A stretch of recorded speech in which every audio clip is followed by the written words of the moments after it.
বাংলাদেশ সীমান্তে আবারও পুশিনের চেষ্টা। একের পর এক সীমান্ত পয়েন্টে লোক জড়ো করা, প্রিজন ভ্যানে করে সীমান্তে আনা, এমনকি গেট খুলে বাংলাদেশে প্রবেশ করানোর চেষ্টার অভিযোগ উঠেছে বিএসএফের বিরুদ্ধে। তবে বিজিবির কড়া অবস্থান ও স্থানীয়দের প্রতিরোধে গত ২৪ ঘণ্টায় অন্তত ১০টি পুশিন অপচেষ্টা ব্যর্থ হয়েছে।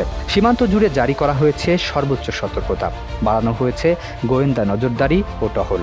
বিজিবি সদর দপ্তরের এক সংবাদ বিজ্ঞপ্তিতে জানানো হয়, ঝিনাইদহ, যশোর, জয়পুরহাট, চাঁপাইনবাবগঞ্জ, পঞ্চগড়, ঠাকুরগাঁও, সিলেট ও নেত্রকোনা সহ বিভিন্ন সীমান্ত এলাকায় বিএসএফের পুশিনের চেষ্টা এবং প্রস্তুতির তথ্য পাওয়া গেছে।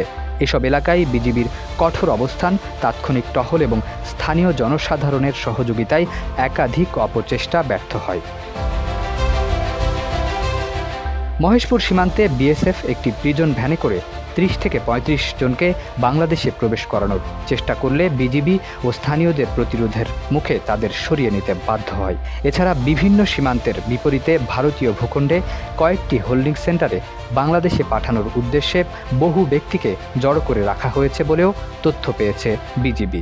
এদিকে পঞ্চগড় সীমান্তে একজনকে পুশিন করা হলে স্থানীয়রা তাকে আটক করে বিজিবির কাছে হস্তান্তর করে। পরে প্রয়োজনীয় ব্যবস্থা নিয়ে তাকে ভারতে ফেরত পাঠানো হয়। সিলেট সীমান্তেও ২ ভারতীয় নাগরিককে আটক করে যাচাই বাছাই শেষে পুশব্যাক করা হয়েছে। বিজিবি জানিয়েছে, সীমান্ত পরিস্থিতি নিবিড়ভাবে পর্যবেক্ষণ করা হচ্ছে এবং যে কোনো ধরনের অবৈধ অনুপ্রবেশ বা পুশিন প্রতিরোধে বাহিনী সর্বোচ্চ সতর্ক অবস্থানে রয়েছে।